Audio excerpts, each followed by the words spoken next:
Hi, this is Natalie Hoffman of FlyingFreeNow.com, and you're listening to the Flying Free Podcast, a support resource for women of faith looking for hope and healing from hidden emotional and spiritual abuse. Welcome to episode 83 of the Flying Free Podcast. Have you ever been accused of not trusting God because you had to make a decision about something and someone didn't like the decision that you made? Recently, I had to make a decision about something that involved, things like COVID, my kids, and school. I won't go into any details, but one of my teenagers informed me that I probably wasn't a Christian because I didn't trust God. Now, this child was motivated by a very strong desire for something that I wasn't giving her, and she was pulling all the possible arguments out of her toolbox to see which one might be the magic key that would turn the lock and get her mother to give her what she wanted.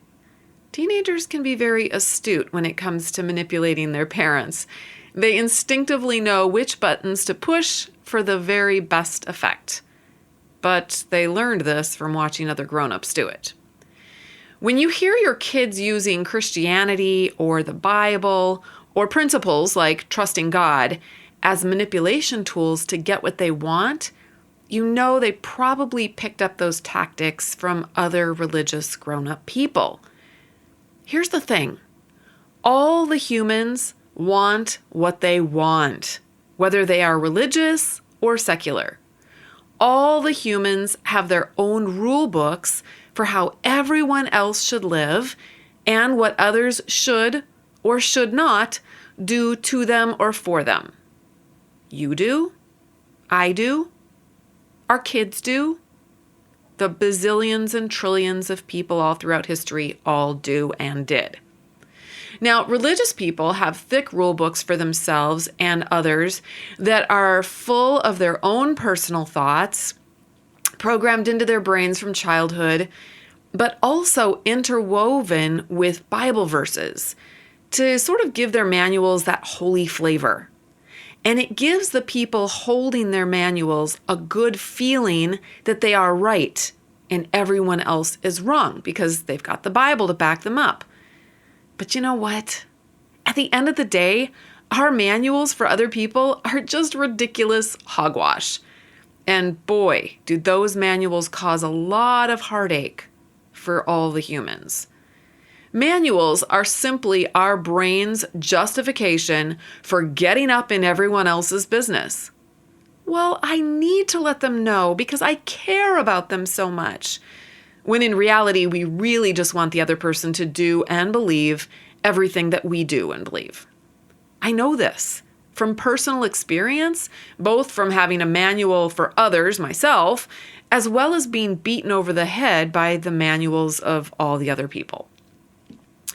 I've decided that I'm going to spend the rest of my life becoming aware of how my own manual operates, what's inside of it, and how I use it, and trim that manual down to bare bones. I also want to get better at dismissing the manuals of others. Someone else's manual doesn't mean anything until we give it meaning. So when my daughter tells me I'm not trusting God because I won't give her what she wants, I don't have to make that mean anything other than that she really wants something bad enough to say things like that to get. It reminded me of another time when I sat across from an older person, a man. He was an elder in the church that eventually excommunicated me.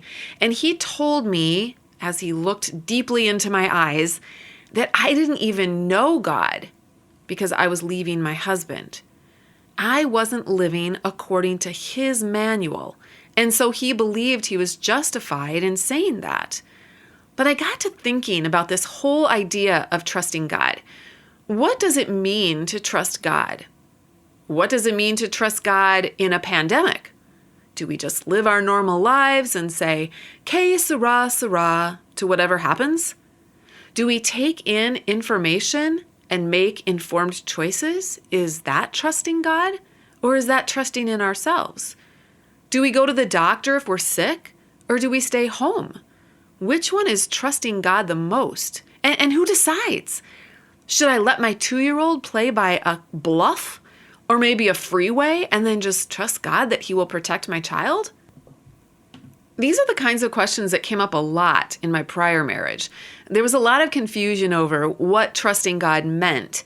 And because I tended more toward learning from the things I read, as well as from my own experiences and the experiences of others, I made some decisions that others decided were not the trusting God type of decisions. According to their manuals, I was trusting myself, and they told me so.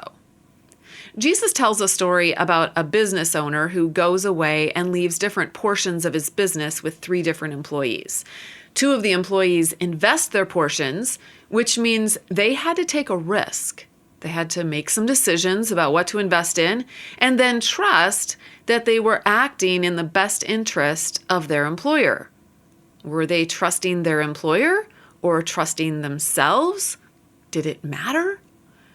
But one didn't want to take a risk. He didn't live from a stance of love. He lived from a stance of fear. He didn't trust himself or his employer's instructions, and so he chose to bury his portion to keep it safe. Now, usually we read the story and we know how it ends. We've heard the story a million times. Our brains just assume, because we're familiar with the story, that the 2 investors just knew they would succeed, and that's why they invested and were successful. But if you think about it, how could they know in advance if they would succeed or not? If investing was a sure bet, then the last one would have surely done the same. But there had to have been risk involved. That means a decision had to be made, and the last employee was just simply unwilling to make that decision. The way some Christians think today, that man would be considered a man who trusts God. Whatever happens, it wasn't his responsibility because he was trusting God. But here's the thing. When the employee came back, that man was actually punished. Why?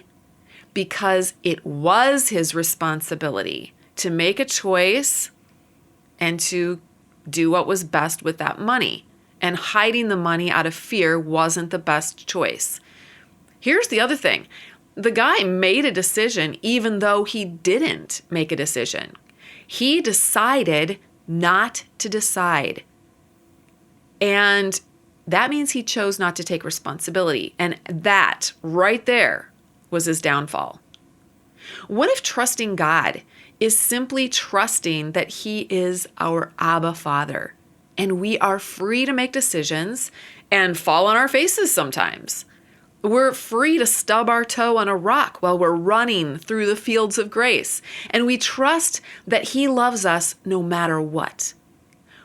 What if trusting God means that we're free to make mistakes and get messy, as the Frizz says on the Magic School Bus? Because we have a creator who knows that making mistakes is how we will grow the most. What if perfection isn't the goal, but the glorious journey of our relationship with our Creator God is the goal? What if we had such audacious trust in God that we could allow the other humans to be exactly who they are and do whatever they want to do, and we could drop our manuals for them? What if we could commit them to Jesus, and then all that would be left for us to do is to love them? I wonder what kind of world that kind of trust in God would create.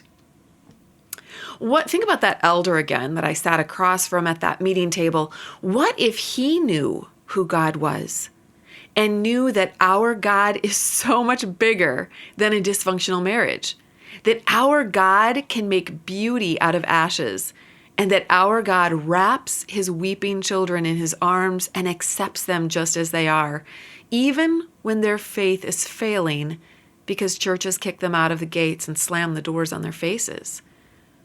What if our brothers and sisters in Christ trusted God enough to lay down their control of everyone else? What if we did that? What if we all trusted God enough to stop trying to change our husbands so that we could be safe with them, and we just accepted that they are who they are and they get to be, and that we also get to be who we are, and we get to be safe if we want to be. We can leave if we need to.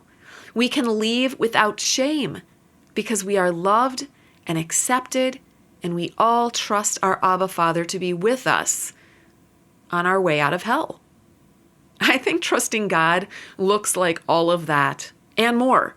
So what if we stopped analyzing whether or not we're trusting God enough, and we just went out and lived our lives using the tools that God gave us? He gave us a brain, an incredible tool, our brains. He gave us our experiences, our bodies, our education, our wisdom, our relationships, and our love. Let's go out and take the risks we need to take and make a choice to mitigate other risks that we don't want to take. Let's weigh things out and make decisions knowing that God wants us to do that and that we're safe in doing that. And there isn't always a right or wrong to many of our decisions. It's just a choice to be made, and God can be trusted in all of those choices. I like to think about this like a chess game, that God can play an infinite number of chess games all at the same time, and He knows all of the moves. There is no move that you can make that is outside of His knowledge or ability to continue playing chess with you. People can't figure this out, of course. God is infinite. He's unfigure-outable. And when they try, it's only because they're not really trusting that God's got this. I'd like you to consider the idea that maybe trusting God means living your life in freedom and love because you know 100% sure that He's got your back. Hey, if you enjoyed this episode and you want to learn more about this, along with other subjects that are related to your relationship with God, your relationship with your partner, your relationship with other people, other experiences that you're having in your churches, I'd love to help you out more. If you head over to my website, flyingfreenow.com, you can have access to lots of articles. There's a place where you can sign up and get into a small group of women. We just recently started those small groups of women who go through my book, Is It Me? Making Sense of Your Confusing Marriage, along with the companion workbook. And you can also access YouTube videos over there. Lots of different things that I have over there to help you out with. So head over to flyingfreenow.com. If you get on my mailing list, I'll just deliver any new content to you conveniently and free in your email inbox. And I'd love to have you on board and help you out that way. That's all I have for you today. Until next time, fly free.